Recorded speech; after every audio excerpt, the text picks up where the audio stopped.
El día de hoy ya vamos a iniciar hablando acerca de uno de los procesos más importantes que están en la base, ¿sí?, de todos los demás procesos. Porque nosotros no podemos hacer algo sin antes aprender a hacerlo. O sea, lo hagamos de manera consciente o de manera inconsciente. Quiero que piensen por un segundo, por ejemplo, ustedes se levantaron hoy de la cama y lo primero que hicieron fue poner, después de mirar a un tenis así media hora, que se quedan pensando en la existencia de, ¿será que necesito estudiar? ¿Será que necesito? Después de eso se paró y caminó. Y no es como que usted aprendió a caminar porque le explicaron con un flujograma y le dijeron, mire, así se camina, se utilizan estos mecanismos, se utilizan estos músculos, se utilizan, la pisada tiene que ser de esta manera, ¿verdad? Hay que tener un balance en el cuerpo. Nadie se lo enseñó. Pero de igual manera hacemos ese proceso de manera inconsciente. Por otra parte, hay otros procesos que son más deliberados, son más conscientes, como el proceso de estudio, por ejemplo. En este caso, usted ya sabe, tiene pasos, tiene esquemas, características que seguir. Y por ende, esto se vuelve un poco más protocolario en este sentido. Pero el aprendizaje ocurre de ambas maneras. Usted, por ejemplo, ya vamos a ver qué es el aprendizaje, pero, por ejemplo, yo recuerdo una vez muy claramente, estando yo pequeño, que arriba estaba la estufa y arriba de la estufa habían como tres estantes. Y yo sabía que en el último estante, porque como yo era bien comelón, ahí era donde guardaban la galleta y cosas así. Y para subirme, necesitaba un apoyo y me apoyé en la estufa y la estufa estaba encendida. Aprendí, obviamente, en primer lugar, no andar de pasado buscando comida que no me han dado. Y en segundo lugar, a nunca poner la mano en una estufa. Nunca. Así que nadie me explicó de que si ponía, más adelante me explicaron, ¿no? Pero se aprende también a partir de la experiencia y a través de cómo nosotros observamos. Por eso es que el aprendizaje está en la base de los otros dos componentes que vamos a ver en la clase, que es comunicación y funciones ejecutivas. Así que voy a iniciar a compartir pantalla. Si quieren pueden ir apagando su cámara. Solamente me confirman que estén viendo mi pantalla completa, compartida.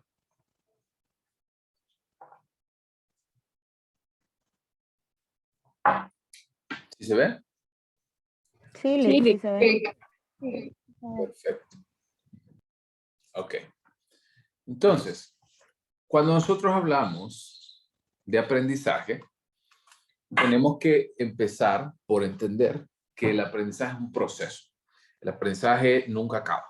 Y tenemos la mala costumbre realmente de pensar que el aprendizaje es algo que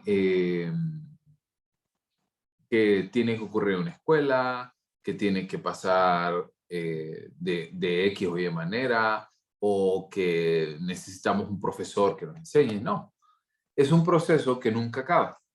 Y las experiencias que nosotros tenemos a través del aprendizaje modifican nuestro sistema nervioso. Ustedes recuerdan cuando hablábamos de plasticidad, hablábamos de neurogénesis en psicología general y hablábamos también de las nuevas conexiones neurales que pueden existir. Esto es real, ¿verdad? Porque cada vez que usted aprende algo nuevo, esas conexiones previas que tenía dejan de existir o al menos son modificadas. Les voy a poner un ejemplo de un aprendizaje. Todos, bueno, durante la mayor parte de mi carrera, todos utilizamos Word de alguna u otra manera, ¿verdad? Para hacer informes, etcétera, etcétera. Y yo recuerdo mucho que yo hacía el índice de manera manual, ¿verdad? Y empezaba a utilizar, dividía la pantalla en dos, iba contando de página en página, iba anotando los títulos y todas las cosas. Y luego viene una compañera una vez y me dice, oye, ¿por qué lo haces así? Y decía como, pues así se hace. No, y me enseñó la manera de cómo utilizar las referencias bibliográficas y eso me cambió la vida. Entonces, cuando se modifican nuestros patrones a nivel cerebral, también esto va a modificar nuestra conducta. A partir de lo que nosotros aprendemos, nosotros adecuamos lo que hacemos y adecuamos lo que queremos en pro, ¿verdad?, de este tipo de actividades. O sea, vamos a ir cambiando algunos aspectos de nuestra forma de ver las cosas, así como de hacerlas. Diferente es, ¿sí?, que hablemos de recuerdos, ¿va? Cuando nosotros hablamos de un recuerdo, hablamos de un proceso de memoria que generalmente es pasivo, ¿ok? Si yo le pido a usted que recuerde el momento más feliz de su vida o el momento más triste de su vida, puede hacerlo de esta manera, ¿ok? Pero normalmente es un proceso pasivo. Sin embargo, cuando nosotros involucramos el aprendizaje, ¿sí?, dentro de estas habilidades, también podemos cambiar el modo en que nosotros vamos a percibir estos recuerdos. Por ejemplo, les voy a contar una anécdota. Yo, aquí donde me ven, tranquilo, que dirían ustedes, puchalic, se ve tan tranquilo y no creo que haya sido tan malía en el colegio, no tienen ni la menor idea. Pero bueno, miren, para hacerles corta la historia, yo no me gradué con mis compañeros porque hice una fechoría unos días antes de la graduación y no me gradué, ¿verdad? O sea, recibí mi título y toda la cosa, pero en acto público como tal, no me gradué con mis compañeros. Y al inicio, pues obviamente se pueden imaginar lo que eso representa para un niño, bueno, no para un niño, para un adolescente, no graduarse con sus compañeros con los que ha compartido 5 o 6 años juntos. Y bueno, para mí era doloroso. Pero ahora que yo he aprendido tantas cosas, que me he dado cuenta de que si a mí me hubieran perdonado y me hubieran permitido graduarme y no pagar la consecuencia de mis actos, probablemente estaría en otro lugar y no estaría en el lugar donde estoy.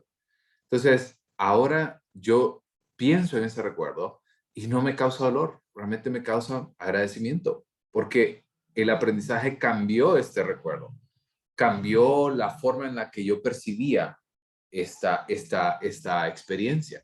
Y esto, como les digo, cambió por completo también para mí. ¿Ok?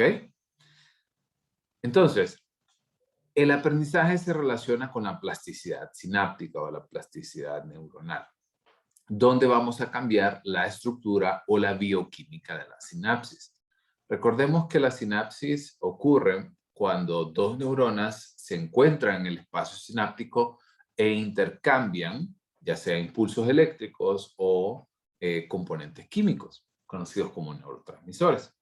Entonces, muchas de estas habilidades que nosotros vamos adquiriendo y hábitos también se forman por medio de de este proceso sináptico.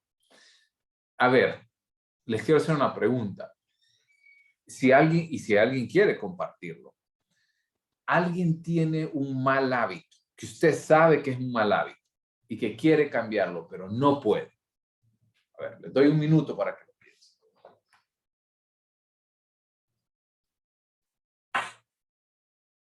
Y si lo quieren, ya sea escribir al chat o abrir su micrófono, pueden ya sea escribirlo directamente o levantar la mano.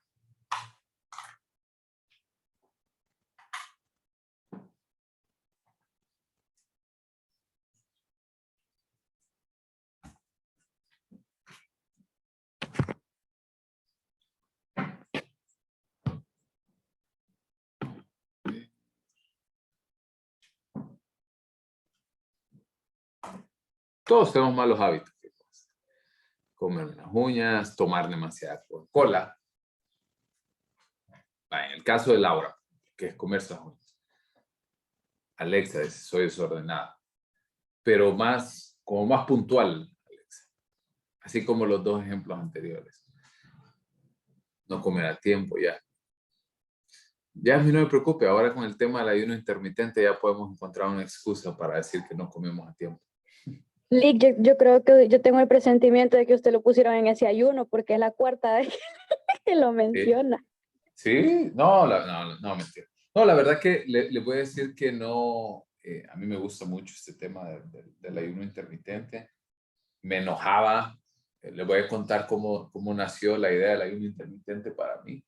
Yo me enojaba cuando me casé el año pasado y me enojaba con mi esposa porque ella se iba al trabajo siempre sin desayunar. Y creo que a todos se nos ha enseñado de que el desayuno es la comida más importante del día. Pero al mismo tiempo yo decía, no puede ser que mi esposa no hace ejercicio, come lo que quiere y nunca, pero nunca sube una libra. Y yo medio respiro mal y subo 1 kilo. Entonces, algo así por ahí empezó la curiosidad mía. Pero haciendo un poquito, perdón, de referencia al ejemplo que pone Laura, por ejemplo, comerse las uñas. Ese es un hábito que a partir de las conexiones sinápticas es reforzado. ¿Por qué? Vaya, sin hacer la pregunta a Laura, pero estoy seguro que se las come cuando está enojada o ansiosa o nerviosa. Tal vez puede confirmar. Porque lo que esto trae, ¿verdad? Es que cuando hace este ritual, lo que siente desaparece. No sé si estoy en lo correcto.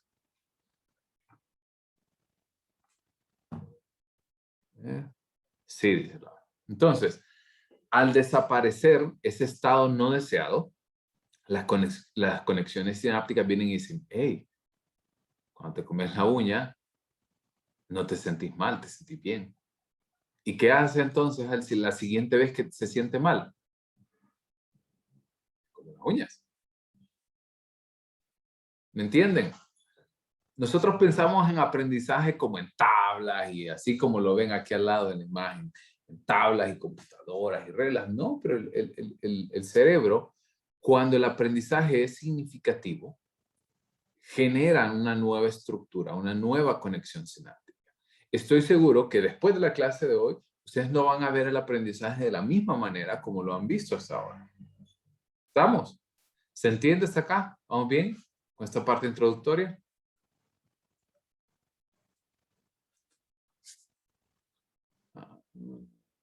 Perfecto. Ok, entonces, cuando hablamos de aprendizaje, vamos a hablar de 4 tipos básicos. El aprendizaje perceptivo, el aprendizaje estímulo-respuesta, aprendizaje motor-motriz y relacional. Empecemos por el perceptivo. Esta es la capacidad que tiene el individuo para aprender a reconocer estímulos que ya se han percibido antes. Piensen ustedes desde el punto de vista evolutivo y no evolutivo del bebé y toda no, piensen desde nuestros ancestros que cazaban, que eran, me gusta mucho la palabra que utilizan en algunos libros que dice hunter-gatherer, que era como cazador y recolector. Entonces, a eso se dedicaba. Y, por ejemplo, cuando la persona podía, ¿verdad? Y miraba ciertos árboles, podía asociar entonces que si yo antes ya había obtenido fruta, digamos, de ahí, podía hacerlo, ¿cierto? O si sabía de que hay una fruta venenosa o una hiedra venenosa, no la debo de tocar. Entonces, es tomar el estímulo, ¿verdad? Y aprender a partir de la experiencia, porque esto nos va a permitir entonces establecer un punto en el cual nos permita tomar una decisión. ¿Ok? Además, este aprendizaje nos permite la capacidad de identificar y catalogar objetos y situaciones. Este proceso de identificación y categorización es individual. ¿Ok? ¿Por qué les digo que es individual?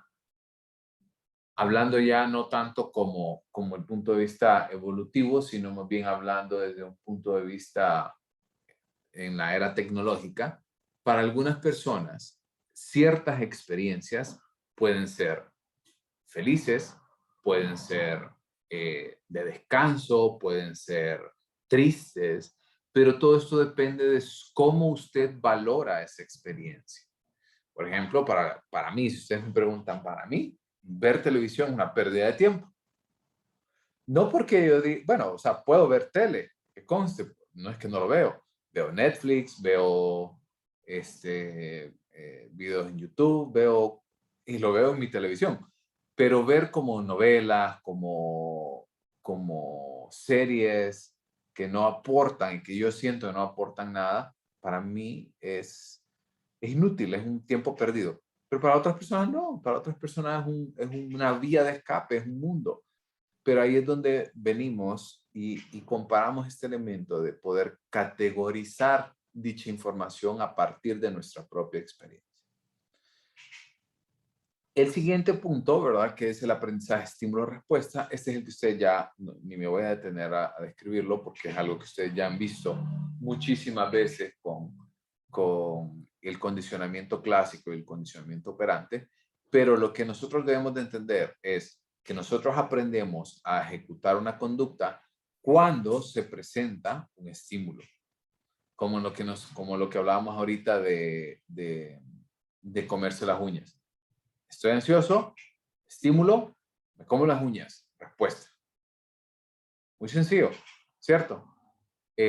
Por ejemplo, veo ahorita de los estímulos más frecuentes que nosotros tenemos son las notificaciones en general, ¿verdad? De mensajería instantánea, de correo electrónico, ¿verdad? Entonces, cae el mensaje, ¡pum!, lo reviso.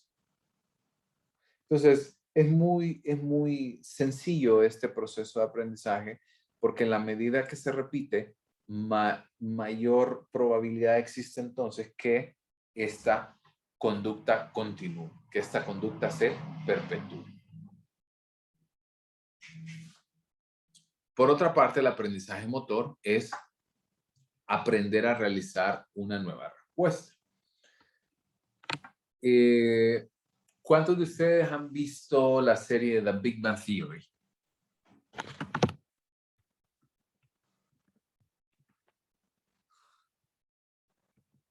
O la teoría del Big Bang en Warner.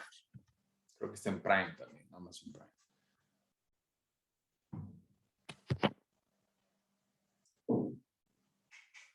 Angie, Laura. Ok, ustedes dos que me contestaron, Angie y Laura. ¿Ustedes recuerdan el episodio cuando Sheldon, ya sabes también, cuando Sheldon aprendió a nadar en línea?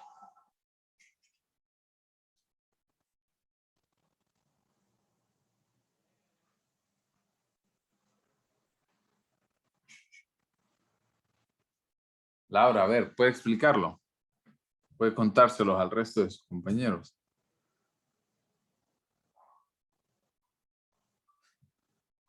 Angie dice, creo que no he llegado a esa parte. No sé, si me preguntan en temporadas no tengo ni la menor idea, pero... ¿Laura? ¿Podría explicarlo?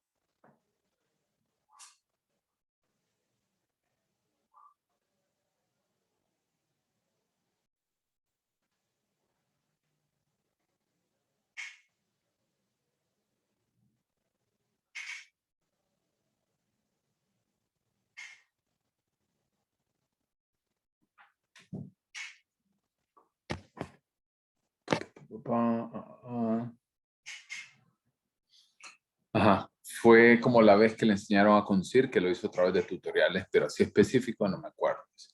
Ok, resulta que esta persona, ¿verdad? Es todo un personaje realmente. Si pueden ver la serie, veanla, muy buena.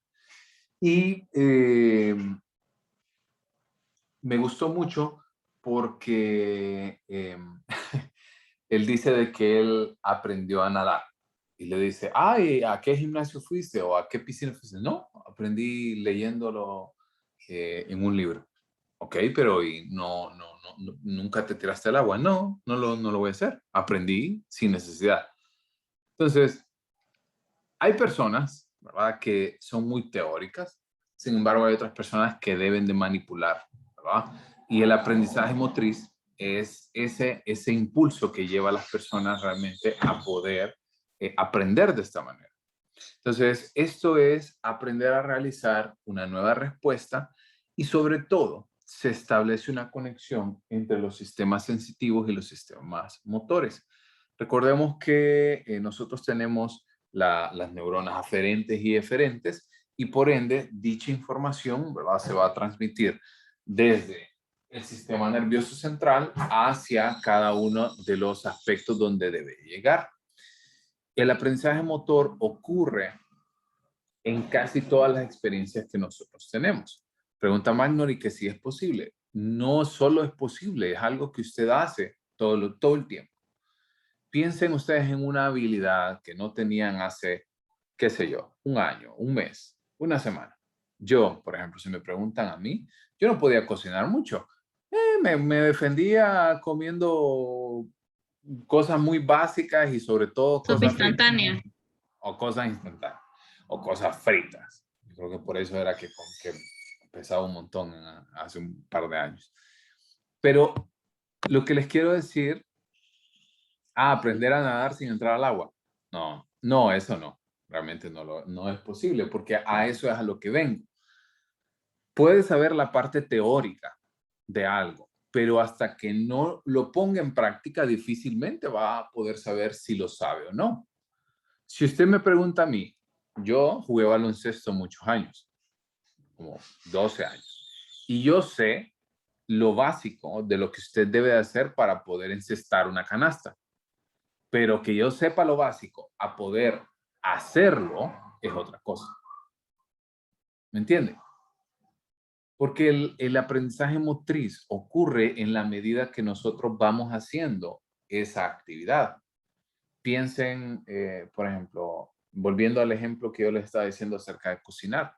Yo me pongo a pensar ahora de cómo era yo hace un año cocinando y definitivamente las habilidades que tengo ahora comparadas a las que tenía en ese momento son muy, muy diferentes.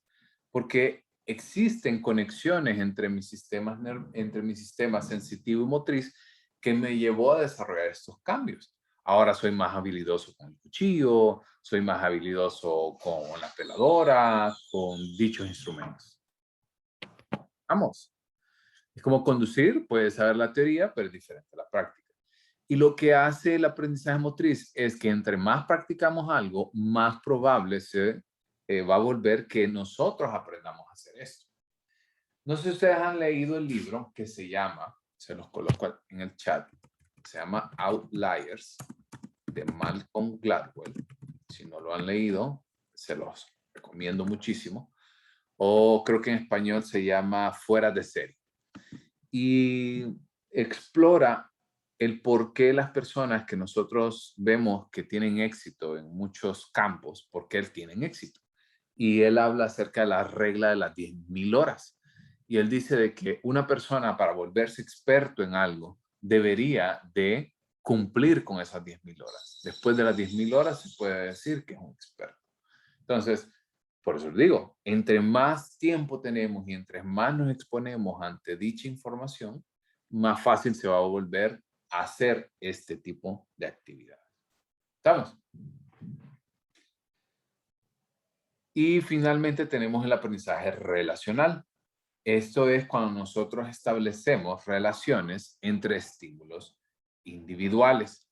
Este tipo de aprendizaje es el más complejo y es el que nosotros necesitamos utilizar, sobre todo cuando tratamos de instalar hábitos.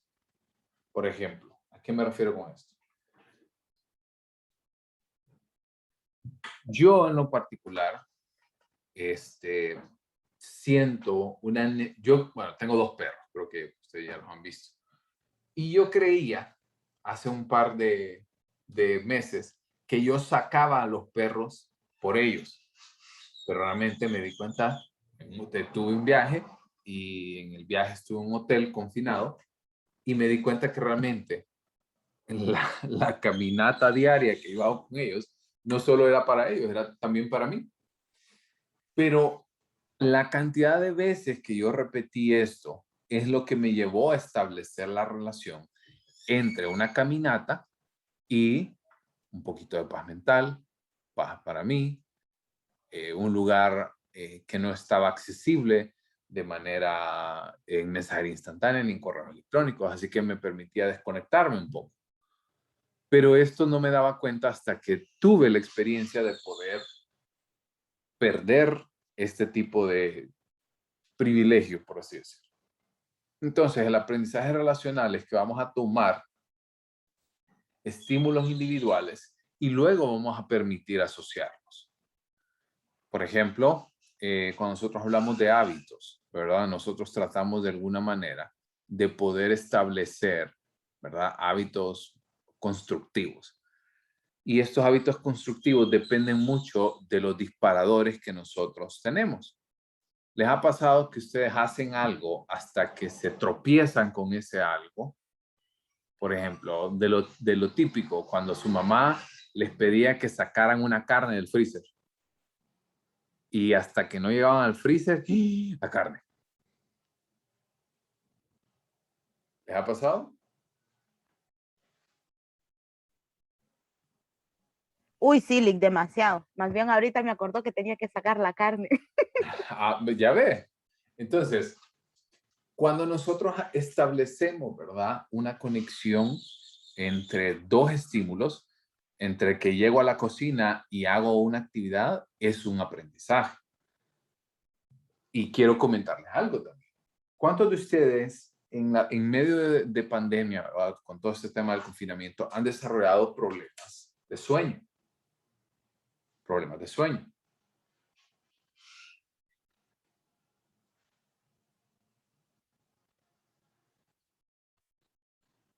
Ya que bueno que nadie tiene entonces problemas de sueño.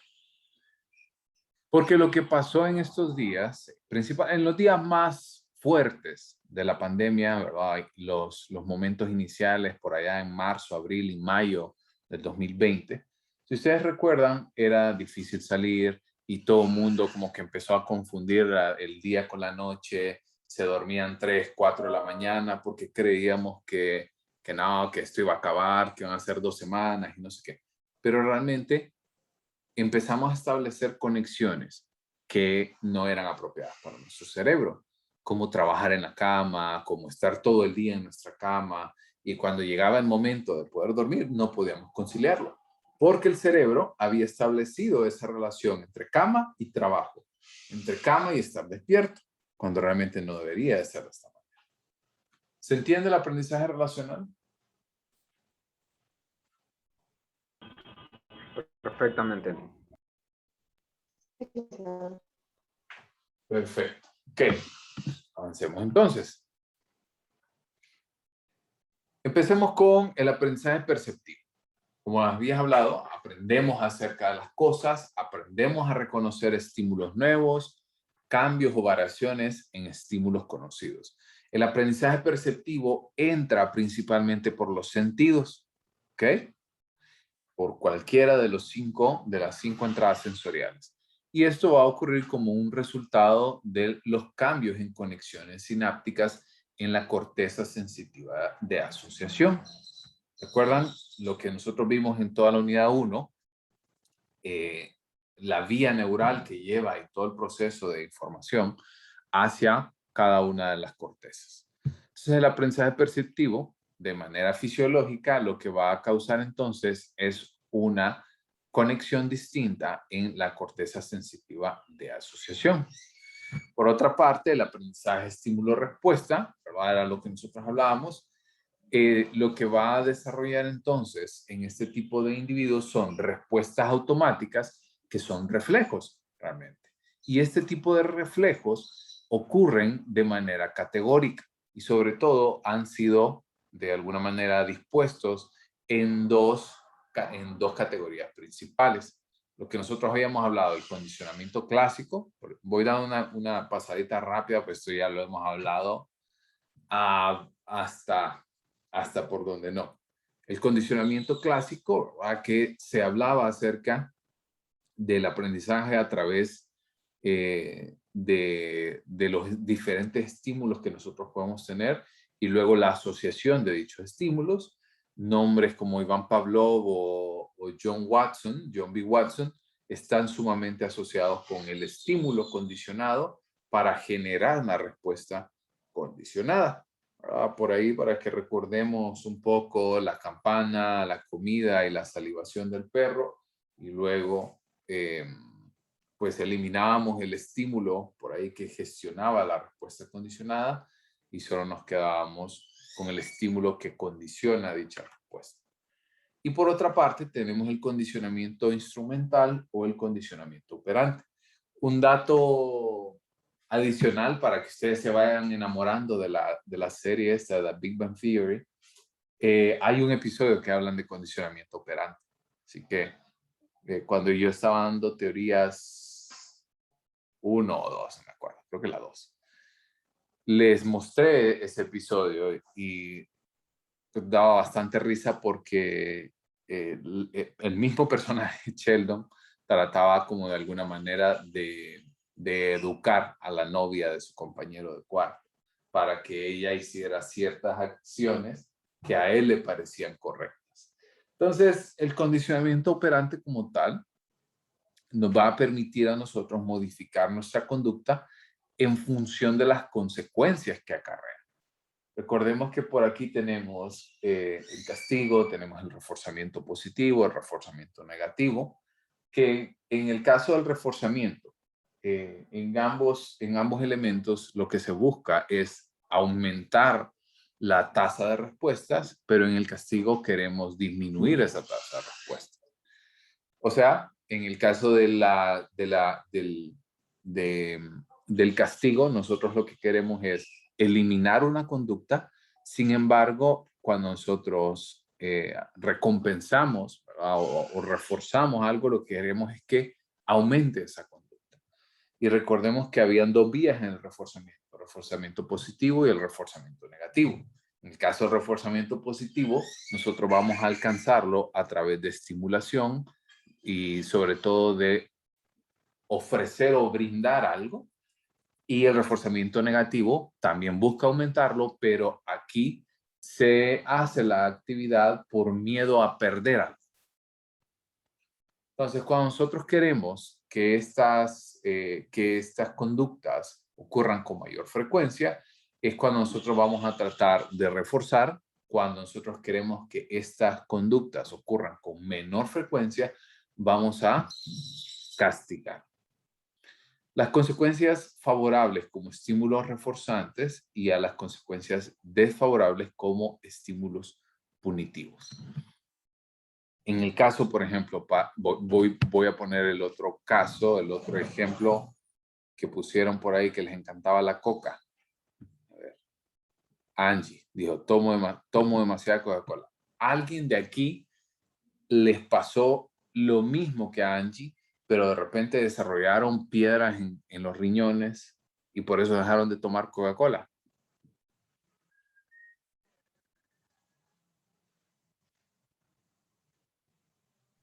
No, bueno, en lo personal a mí no, o sea, yo le puedo comer hasta con agua. Y si no hay agua, pues ni con agua. Ah, bien. Les voy a contar que en el caso de mi hermana, hacía lo mismo, pero dejó de tomar Coca-Cola cuando le salieron piedras, calcificaciones, específicamente calcificaciones en los riñones. Y no saben lo doloroso que es eso. Entonces, a Angie, no quiero decirle que es como que tiene que esperar a que desarrolle esta enfermedad como para poder dejar de tomar coca. Porque hay personas que a pesar de eso, igual lo continúan haciendo. Así que no es como una salida. Entonces, pero eso en el caso de mi hermana funcionó para que fue un estímulo punitivo, fue doloroso, también fue caro, tuvo que ir al médico en muchas ocasiones. Hizo que dejara de tomar Coca-Cola.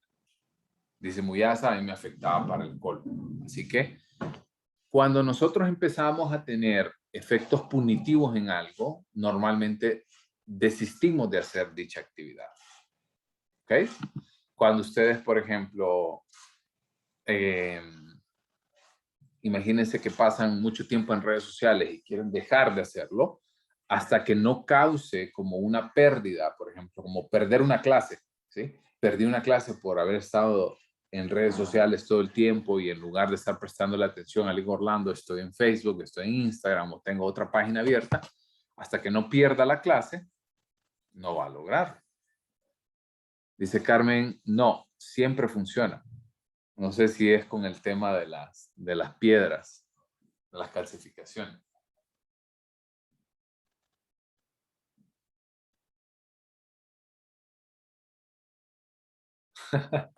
Ya veo que Carmen entonces es una de las personas que también pasó por ahí. También tuvo que transitar ese camino.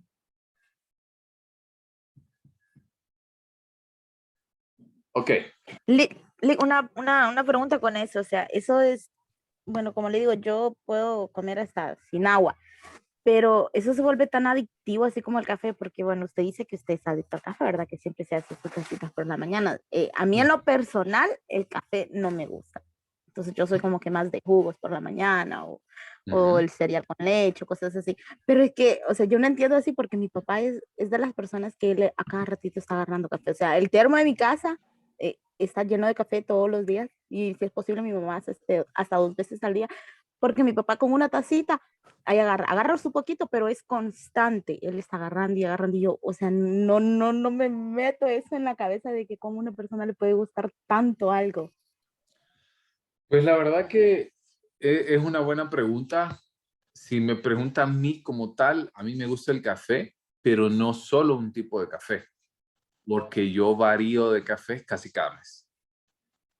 Entonces, para mí es café, pero diferente altura, diferente tueste, diferentes marcas. Pero si ya usted toma el mismo café durante toda su vida, ya es otra cosa distinta. Pero, o sea, la pregunta de esto, recordemos que los hábitos y las conductas no son ni buenas ni malas, sino que dependen mucho de la persona que las desarrolle.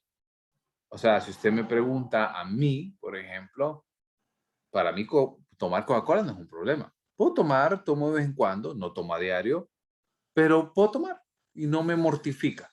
Pero personas que, por ejemplo, que toman 2, 3, 4 cocas al día y de repente los quiere eliminar, para ellas sí representa un problema.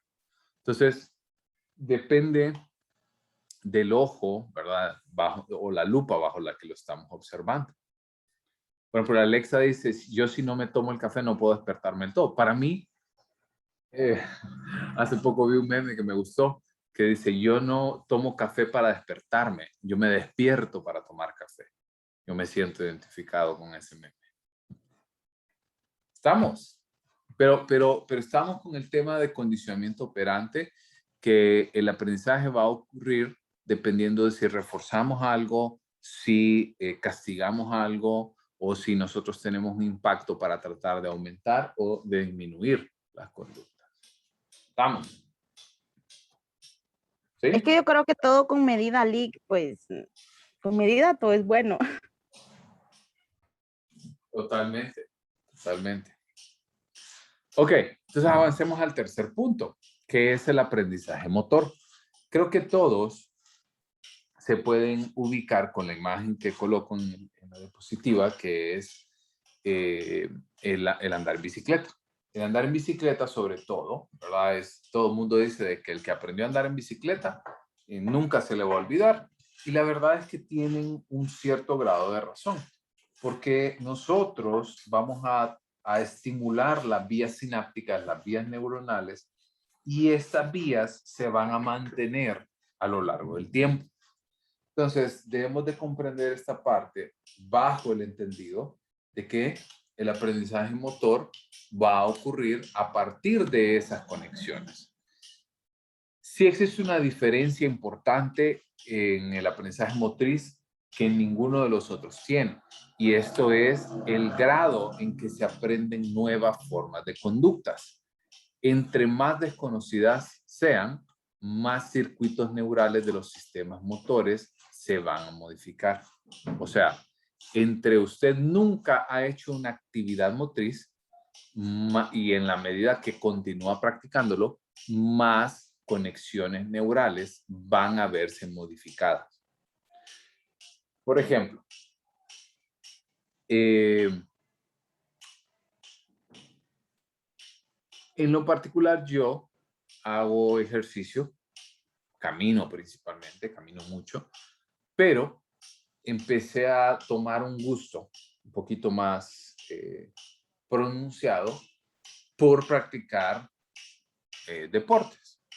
Entonces, me gusta el baloncesto como tal, ¿verdad? Pero como les digo, dejé de jugar. Ahorita lo empecé a retomar y de alguna manera hay ciertas, por ejemplo, cuando yo aprendí a jugar y ahora hay algunas reglas que se han ido modificando. Entonces, cuando yo trato de hacer esas nuevas conductas, para mí se vuelven un poco difíciles. Pero una vez que se dominan, es porque las conexiones neurales se modificaron de manera correcta a tal grado que me permiten ahora poder establecer con mayor facilidad estos elementos. Esa es una de las grandes ventajas que nosotros tenemos con el aprendizaje motriz, que si bien es cierto, es un poco más difícil de poder establecer, pero es el que más rápidos resultados tenemos y sobre todo se vuelve más satisfactorio, porque tenemos resultados inmediatos, hasta cierto grado, ¿cierto? Quiero que me compartan ustedes una experiencia de algo que ustedes no podían hacer. Vaya, piensen en la rapidez que ustedes tenían para escribir en su computadora hace un año y la que tienen ahora.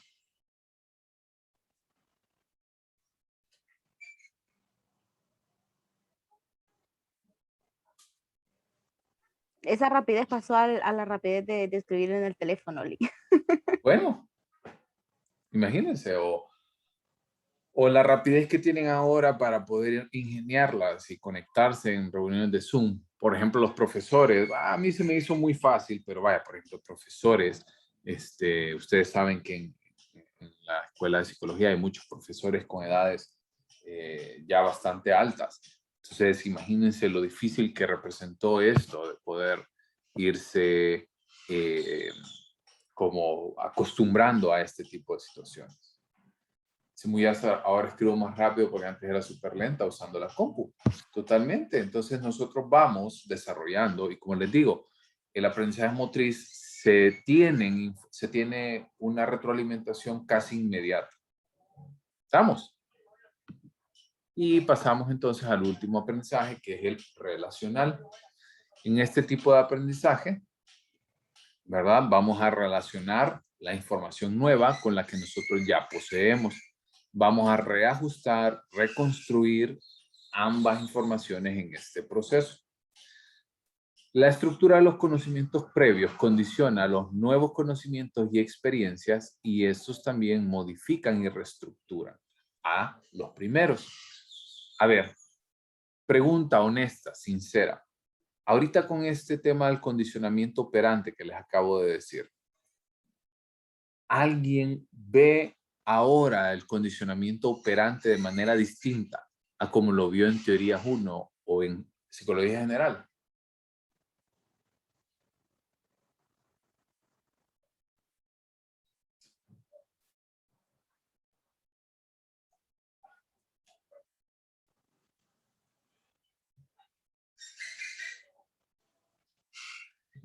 ¿Nadie?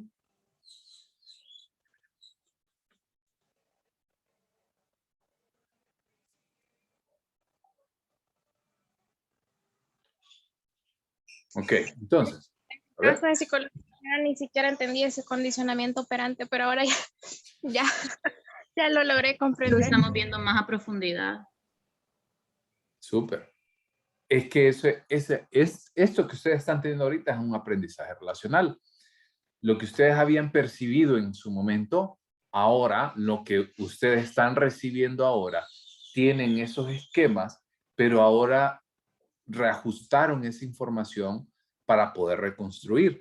Y la información que yo les di les ayudó a reconstruir lo que ustedes ya sabían y esa información que ya sabían les ayudó a reconstruir lo que ahorita están recibiendo.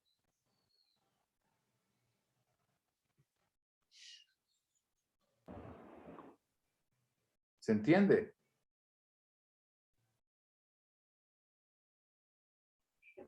Sí, Lick, eso me ha pasado en todas las clases. Porque la verdad que esto es algo muy del ser humano, en el sentido de que nosotros tenemos ya estructuras de alguna manera formadas, pero cuando se nos presenta algo que nos facilita la vida, esto hace que cambiemos. Incluso hay algunos estudios muy interesantes que comparan al ser humano con otras especies un tanto parecidas, como los chimpancés o algunos otros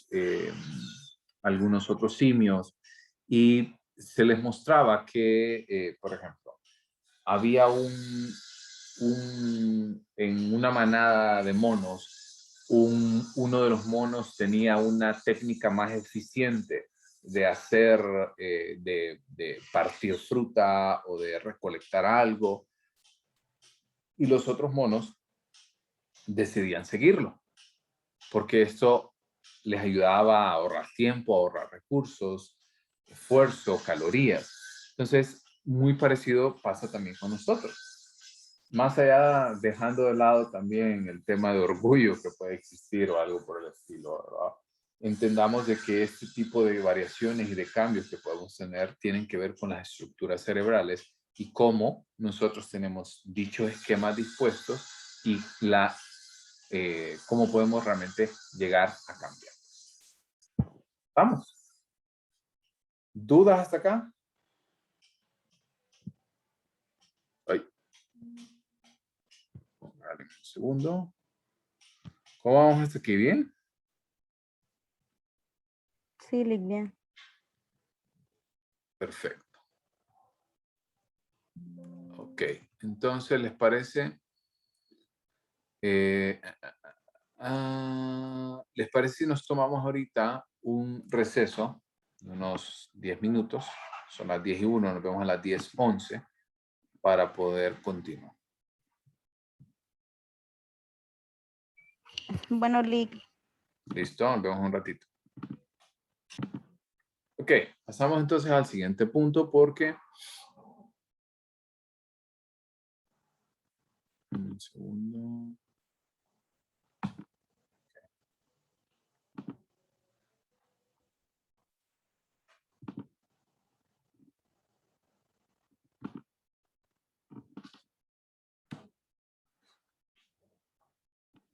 Ok, entonces vamos a empezar a ver ahora, si empezamos ya iniciamos con el proceso de aprendizaje, ahora tenemos que encontrar el proceso de atención.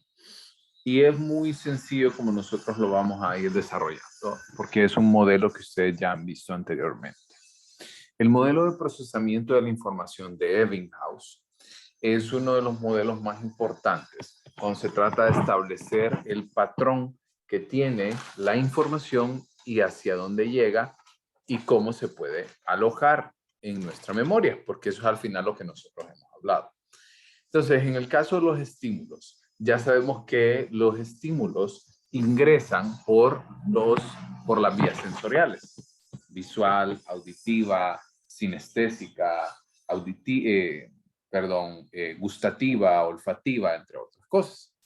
Entonces, una vez que nosotros recibimos esos estímulos, pero si nosotros no prestamos atención a esos estímulos, esa información se va a olvidar. ¿Ok? Si esos son los estímulos, si yo no le presto atención, esos estímulos se olvidan. ¿Ok? Pero si yo les presto atención, esos estímulos van a llegar a mi memoria a corto plazo. Una vez que llega a mi memoria a corto plazo, si yo no los repaso, ¿qué va a pasar? De nuevo, se olvida. Si yo los repaso, por otra parte, esta información va a ir a mi memoria a largo plazo. ¿Ok? Una vez puesto en la memoria a largo plazo, depende de qué tantas veces nosotros tratamos de recuperar esta información. Si nosotros no la recuperamos constantemente, se va a olvidar. Un ejemplo clásico. En el caso de su número de cuenta, por ejemplo. Piénsenlo por un segundo. ¿Cómo se sentían ustedes cuando les preguntaban su número de cuenta en las primeras clases? Como un mini, Nerviosa de decir mal un número. como un mini ataque de Nerviosa, ansiedad. paniqueada. Como un mini infarto se sentía. Ustedes decían, Dios mío, ¿cuál era mi número cuál era mi número? Ay, usted 2000, no. Entonces, pero en la medida que ustedes iban teniendo contacto y en la medida que repetían este número de cuenta, se volvía más fácil, ¿cierto? Incluso si ustedes me preguntan a mí, yo me acuerdo todavía de mi número de cuenta de estudiante. Entonces, depende mucho de la cantidad de veces que nosotros tengamos que recuperar la información para nosotros entonces poder acceder al aprendizaje. Recordemos, el aprendizaje viene a través de esos estímulos, pero en la medida que nosotros le damos la atención suficiente a estos estímulos, es que estos elementos se van a volver significativos. ¿Estamos?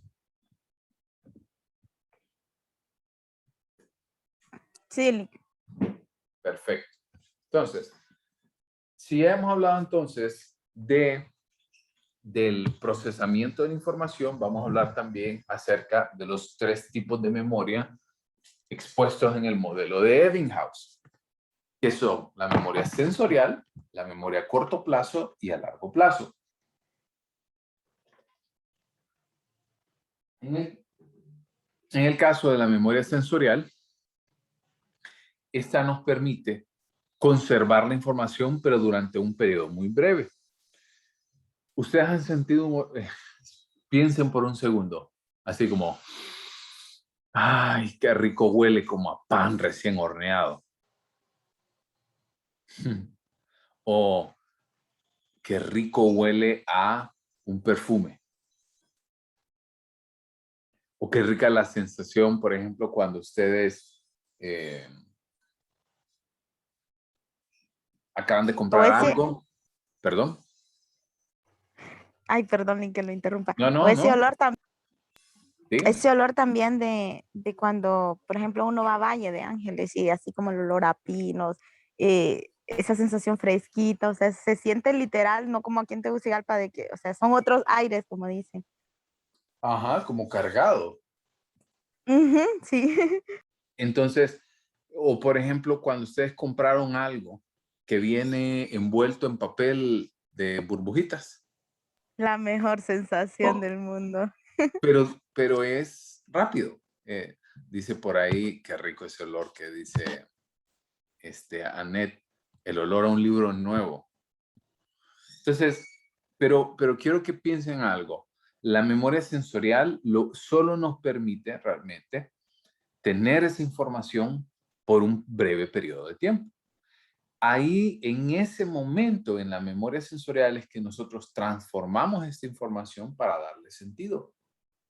Y luego involucramos la percepción y la atención, y lo que hablábamos, el significado que nosotros le adquirimos a eso.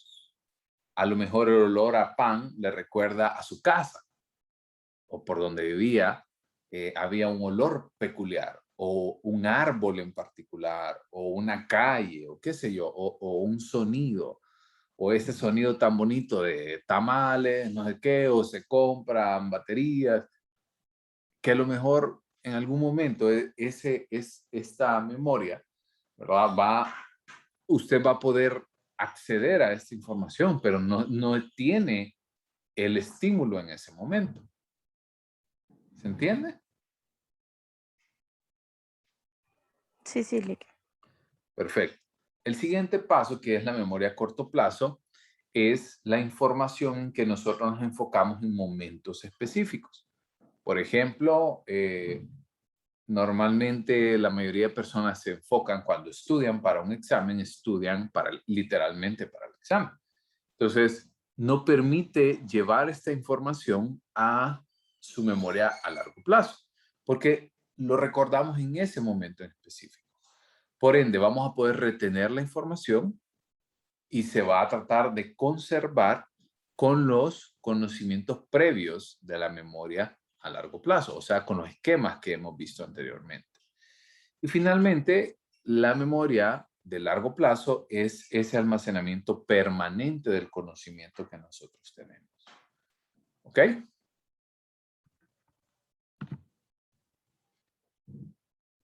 Ahora bien, en el caso de la memoria a largo plazo, tenemos dos clasificaciones. En la primera de ellas es la memoria explícita y es aquella que nosotros podemos acceder de manera consciente. Por ejemplo, si yo le preguntara a usted, por ejemplo, ¿qué hizo ayer? Sería fácil de poder recordarlo, ¿ok? Si yo le pregunto a usted acerca del día de graduación de su colegio, por ejemplo, o de un evento en específico, o del fallecimiento de un familiar, todos podríamos tener, porque literalmente la memoria episódica se refiere a esos episodios en específico que ocurren de de nuestra vida como tal. Y sobre todo, nosotros podemos acceder a ella si simplemente dedicamos un momento de atención al mismo. Por otra parte, la memoria explícita semántica hace referencia a todos los procesos que tienen que ver con el lenguaje, con la comunicación, entre otras cosas, que podemos acceder a ella de manera consciente. Por otra parte, la memoria implícita es un conocimiento que lo tenemos, pero no estamos conscientes de tener este recuerdo o esta información. Por ejemplo, creo que todos hay algo que nosotros, no es solo una cosa, son cientos de cosas al día en los cuales ni siquiera prestamos la más mínima atención. Como por ejemplo, usted no creo que en este momento de su vida se siente, se ponga los zapatos y luego diga, tomo, ¿verdad? Tomo el cordón con el cordón y los cruzo y luego la casita, como lo hacía anteriormente. Porque esto se ha convertido en algo de su memoria a largo plazo, pero es sobre todo algo que usted desarrolla sin siquiera prestar la mínima atención. Y esto es conocido como la memoria procedimental. Usted no está consciente, o sea, está consciente de que me voy a amarrar el zapato, pero no el procedimiento para amarrar el zapato. O por ejemplo, bañarse. No es como que usted viene y dice, a ver, me voy a bañar. Empiezo por aquí, empiezo por allá, y luego por aquí, y luego por allá. Porque no es algo que nosotros hacemos de manera consciente, prestar atención al procedimiento. Lo que sí prestamos atención es específicamente a la acción, pero no al procedimiento. ¿Se entiende?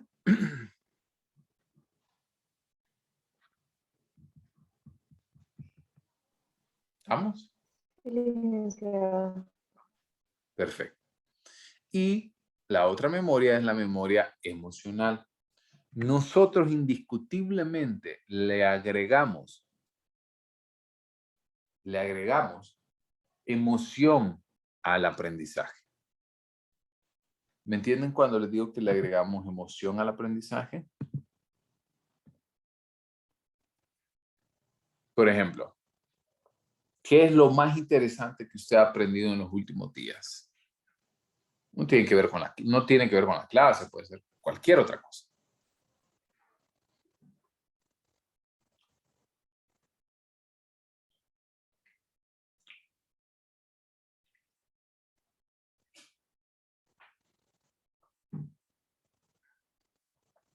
Cuéntenme.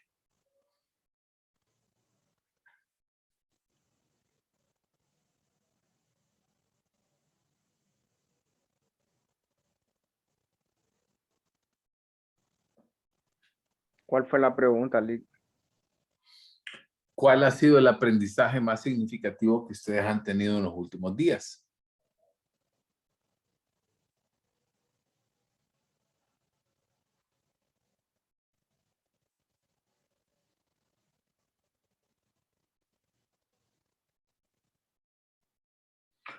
No tiene nada que ver puede ser algo totalmente diferente.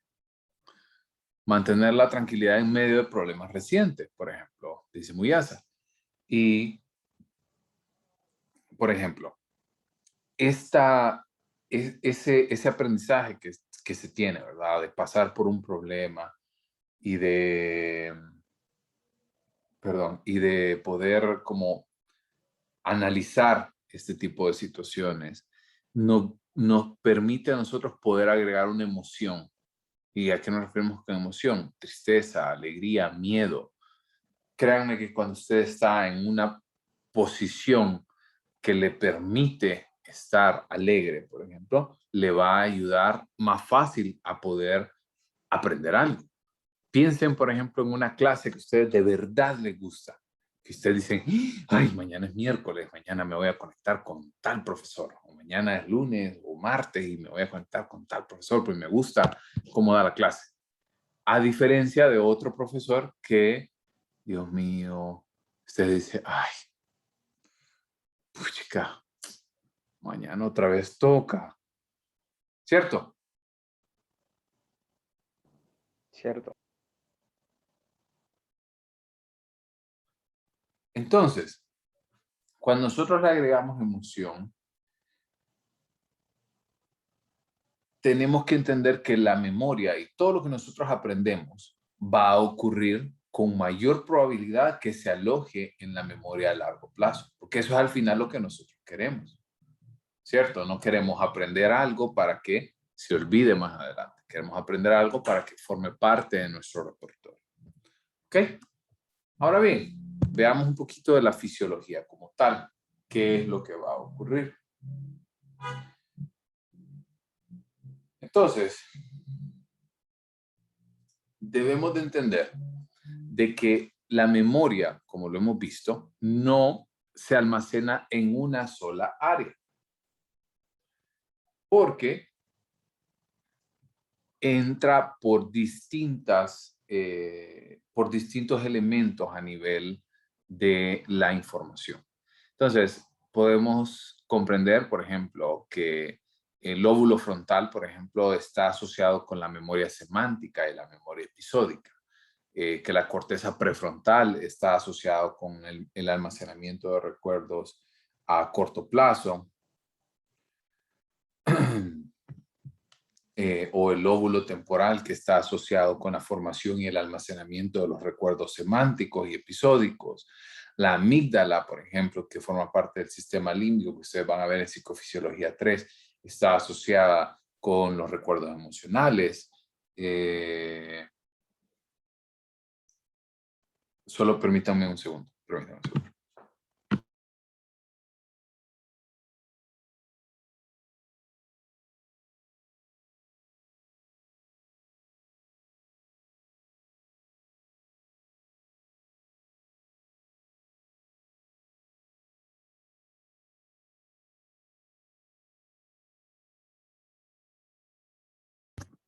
Entonces, en el caso de las distintas áreas que nosotros tenemos en el cerebro, van a estar asociadas también a distintos elementos de la memoria. Por ejemplo, el hipocampo está asociado con la formación de nuevos recuerdos y el cerebelo también con recuerdos a nivel procedimental. Y finalmente, la corteza motriz va a estar asociada con el almacenamiento de estos recuerdos procedimentales, como por ejemplo lo que hablábamos, el andar en bicicleta, el amarrarse los zapatos, el realizar, por ejemplo, una actividad que tenga que ver con manejar o con desarrollar una actividad que permita de alguna manera poner en juego las habilidades físicas que se han aprendido. Así que como ven, la memoria, ¿verdad? Y la atención como tal no es en una sola línea, sino que vamos a tener distintos elementos asociados con el proceso de información, con el proceso de los distintos elementos sensoriales, y también cada estructura tiene un punto en específico o una tarea que esté asociado. ¿Ok?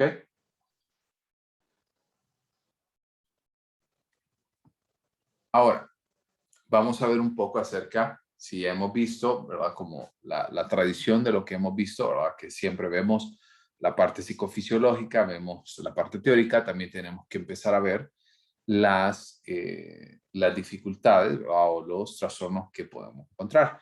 Y en este caso tenemos dos tipos de amnesias que afectan entonces el proceso de memoria, que es conocida como retrógrada y anterógrada. ¿Qué piensan, o no sé si han escuchado acerca de la amnesia retrógrada y anterógrada? No, Lick, la verdad que no.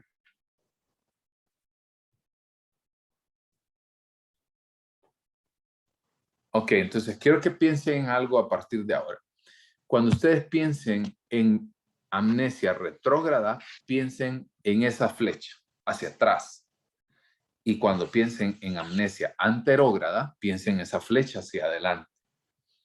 Para hacer una ligera introducción, la amnesia retrógrada es la incapacidad que tiene el individuo de poder acceder a recuerdos pasados, y la anterógrada es la incapacidad de poder almacenar nuevos recuerdos. ¿Okay?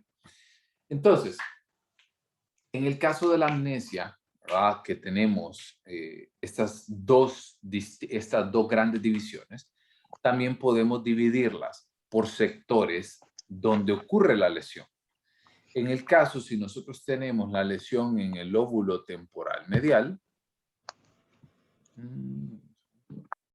si nosotros tenemos la lesión en el lóbulo temporal medial, se ha demostrado de que normalmente los recuerdos explícitos a largo plazo pueden resultar afectados.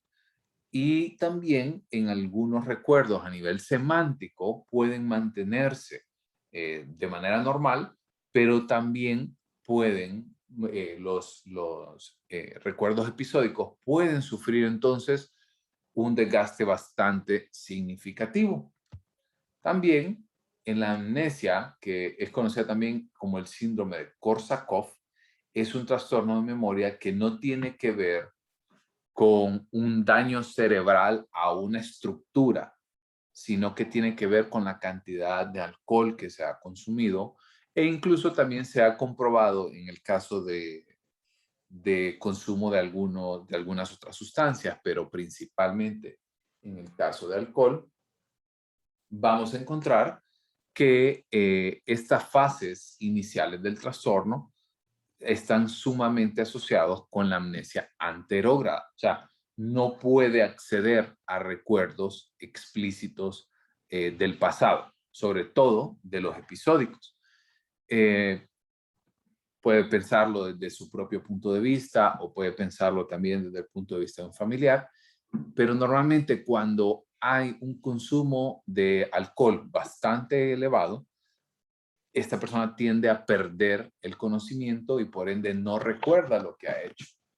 Entonces, este tipo de situaciones, ¿verdad?, son más frecuentes, como les digo, en personas que ingieren grandes cantidades de alcohol. Por otra parte, también vamos a encontrar que en las fases avanzadas se pueden mostrar problemas a nivel motriz, problemas a nivel sensitivo, puede haber confusión, incluso en algunos casos cambios de personalidad, o sea, estar pasivo en algún momento y luego agresivo al siguiente. Incluso pueden haber un riesgo de muerte bastante pronunciado por problemas en el hígado, problemas del corazón. Algunas autopsias han mostrado también lesiones en el diencéfalo medial, o sea, en el tálamo y en el hipotálamo medial, así como en algunos daños de otras estructuras como el hipocampo, la neocorteza o el cerebelo. ¿Estamos? También podemos encontrar, que eso es de lo más frecuente, la amnesia en las enfermedades, en la enfermedad de Alzheimer, que no me voy a enfocar tanto porque recuerden que Alzheimer lo tenemos para la unidad número 3. Quiero mostrarles esta imagen que tienen a su lado derecho de un cerebro sano, un cerebro que tiene todas sus conexiones de manera, sus conexiones sinápticas, sus estructuras se encuentran de manera correcta y al lado, pues la contraparte de un cerebro con una etapa avanzada de Alzheimer. Esta degradación que existe de masa cerebral tiene mucho que ver también con los deterioros que se ven en memoria e incluso también en otras dificultades. Estas personas tienden a manifestar muchísimos problemas a nivel procedimental, se les olvida mucho cómo hacer ciertas cosas, nombres, recuerdos, episodios, elementos de su vida propia. O sea, el trastorno como tal es sumamente incapacitante y también muy desgastante para los cuidadores.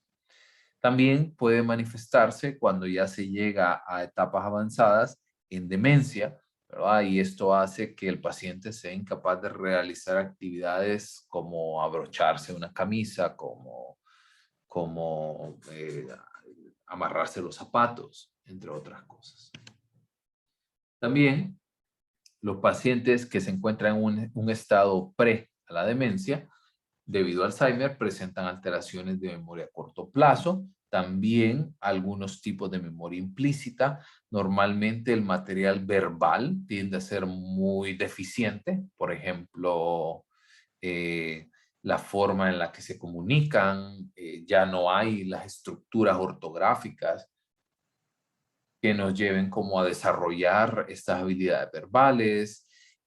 También tienen muchas dificultades con respecto a expresarse o lo que hablábamos anteriormente. Recuerdan en el caso de algunas de las agnosias táctiles sobre todo, pueden tener cierta información, pero esta información como que no se termina de cuajar o no se termina de obtener, ¿verdad? Porque no hay un elemento de percepción, no hay un elemento de categorización.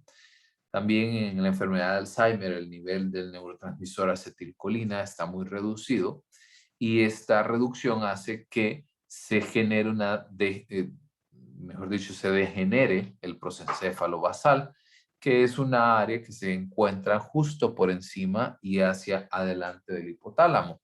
Por ende, también vamos a encontrar que las dificultades a nivel emocional pueden ser una realidad bastante pronunciada. ¿Está bien? ¿Dudas hasta aquí con los que hemos visto?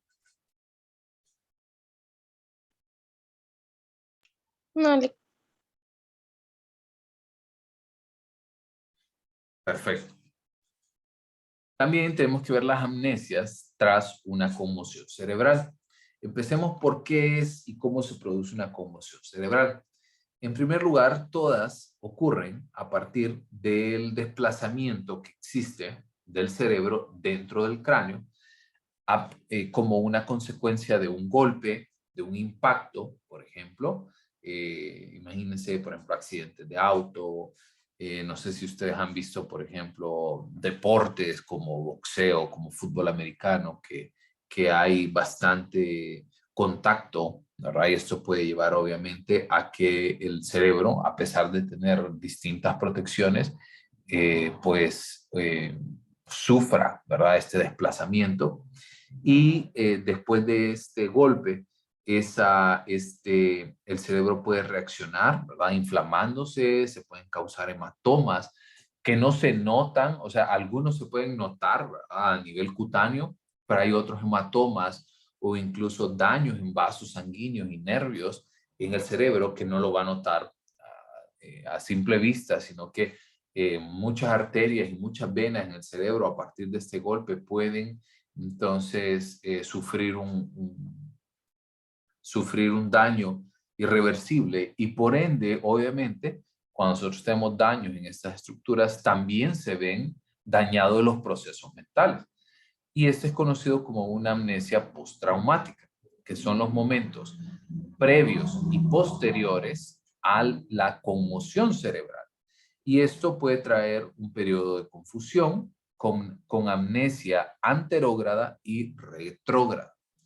En el caso de las personas con esta amnesia, ¿verdad? De nuevo, amnesia debido a una conmoción cerebral, es muy frecuente que no recuerden qué pasó antes ni qué pasó después. ¿Ok? Y con eso terminamos la presentación del día de hoy. ¿Dudas?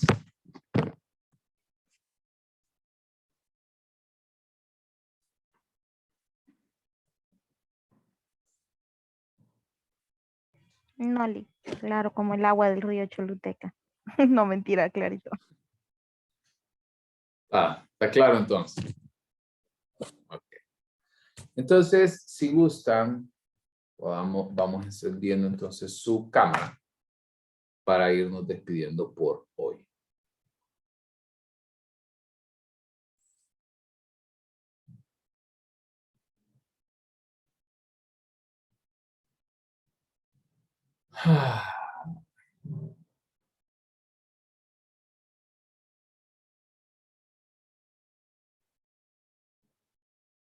Perfecto. Entonces, con eso cerramos la sesión del día de hoy.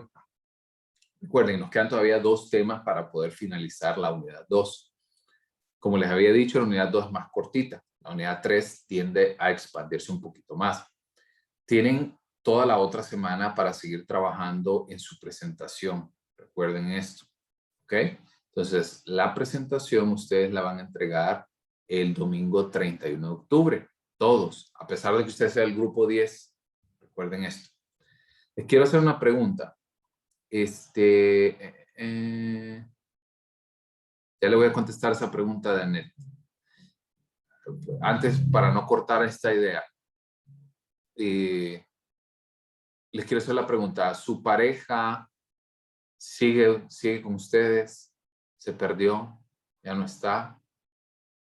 ¿Hemos tenido divorcios o abandonos a través del tiempo? ¿No?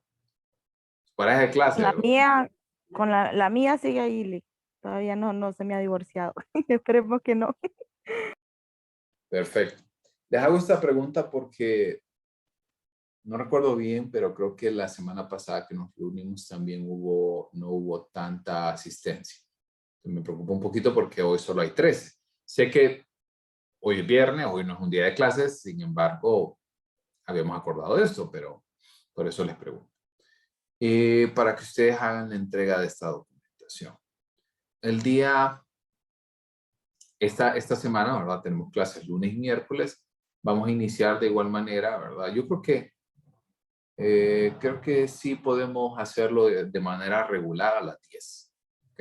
A las 10 para poder ir avanzando con estos 2 elementos.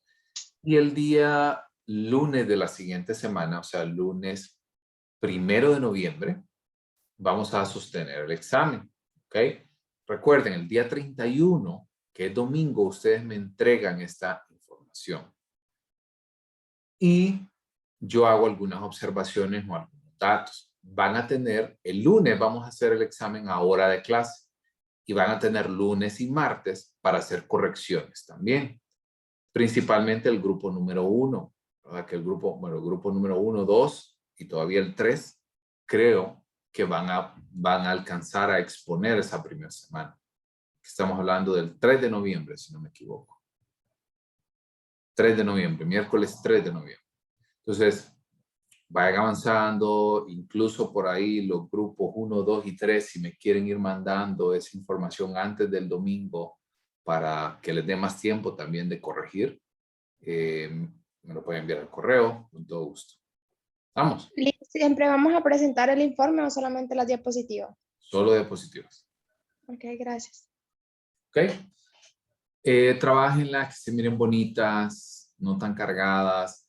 Si ustedes ven mis presentaciones, no son las más bonitas, no tengo ese toque creativo, pero, y por ahí de repente se puede encontrar con un par de diapositivas así cargadas, pero no es la regla general. Entonces, no coloquen un capítulo entero en una diapositiva. Pongan palabras claves, recordatorios, elementos importantes de desarrollo. ¿Ok? Entonces, nos vemos el lunes a las 10. Lick, solo una consultita. Sí, Melissa. Perdón, y no le contesté la pregunta. Ahorita se la contesto a Annette para que todo lo escuchen. Melissa. Hay una tarea para hoy y estoy confundida. Dicen que ya hay como grupos para esa tarea y la tarea que hay para hoy. Mm, Creo que es la de tipos de atención, salen en campo, que es para hoy viernes. No, pero la de tipos de los trastornos de atención, esa ya se entregó, que se trabaja en clase. ¿Recuerdan? Creo que Es que hay algunas tareas que ahí mismo le dice que no se deben entregar nada en línea. Sí, pero ¿cuándo fue eso? Es que estoy confundida. yo creo que fue hace como tarea, tipos de atención, participación en clase. Sí, está mala la fecha, porque le puse 22 de octubre, pero realmente fue, si no me equivoco, el 22 de septiembre. Porque fue un día que se participó en clases. Recuerdan que yo les asigné a ustedes que habláramos acerca del mutismo cinético, de TDAH. Sí, a esa nos referíamos con el tema de los tipos de atención, que esa es la siguiente tarea, que son los trastornos de la atención. Pero también ese mismo momento que nosotros nos dividimos en la clase como tal, se dividieron en 6 grupos que hablábamos de los tipos de atención, se desarrolló en clase. Pero sí, perdón, tiene una fecha, no sé por qué tienen fecha 22 de octubre, la verdad. Pero no se entrega nada. Los que Sí, es trabajaron que creo que en esa clase yo no entré. Ok. Entonces, en el caso para la pregunta de Annette, ¿qué sucede en el cerebro cuando se consumen drogas? Miren, el proceso de consumo de sustancias es un proceso sumamente estudiado, cada día se muestra evidencia nueva, que a veces deja obsoleta la anterior, porque también las sustancias se van modificando a través del tiempo. Por ejemplo, no sé si ustedes vieron una serie en Netflix que se llama Rompan Todo, que es del rock en Latinoamérica. Muy buena, si no la han visto, se la recomiendo. Y hablaban acerca de los 70s y 60s, de cómo se fue formando el rock en Latinoamérica y el consumo de drogas. Pero realmente, si ustedes se ponen a pensar, la droga en aquel momento era más pura de alguna manera, ¿no? No era como todo lo que ahora se enfocan más en la productividad, ¿verdad? En el rendimiento, que en la sustancia como tal. Entonces, hay un montón de variaciones. Por ejemplo, en el caso del cannabis, ahora hay creo que más de 400 especies distintas. Variaciones, cruces, modificaciones genéticas. Entonces, es bien difícil como poder tratar de mantener ese ritmo de creación y de modificación de sustancias en estudios. Sin embargo, la regla general que ocurre es que a nosotros consumir una sustancia, y eso no solo drogas, piense la comida, piense en sustancias de repente o en experiencias como realidad virtual, entre otras cosas, se muestra, ¿verdad?, una actividad cerebral bastante alta. Sobre todo, se van a mantener elementos como los neurotransmisores de dopamina que nos dicen a nosotros, hey, eso está bueno, repetilo. ¿Sí? Como ese mensaje de me gusta, deberíamos de continuar haciéndolo. Entonces, ese es como el comportamiento general que tiene la dopamina en nuestro cuerpo. La dopamina es también es un neurotransmisor que nos ayuda sobre todo a poder establecer nuevos hábitos, pero los nuevos hábitos no pegan tan rápido como los malos hábitos, lastimosamente. Entonces, cuando ocurre esto, obviamente la sustancia va a ir dañando algunas de las estructuras más importantes. Por ejemplo, en el caso de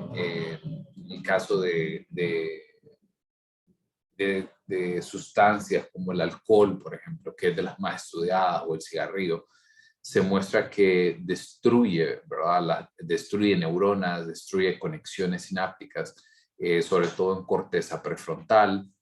Por ejemplo, por eso las personas, por ejemplo, cuando ingieren mucho alcohol, o se vuelven muy valientes o se vuelven muy tontos, y se han fijado de que hay personas como que necesitan de ese traguito para dar acción a algo que de repente no querían hacer.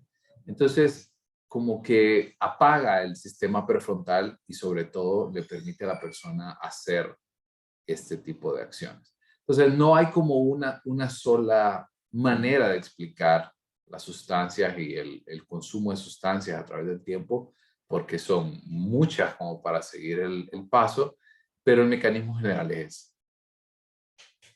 ¿Estamos?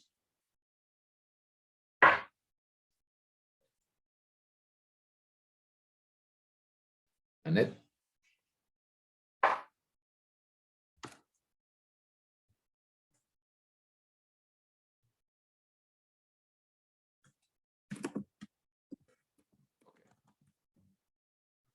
Entonces, si no hay más dudas, nos vemos el día lunes. Feliz fin de semana.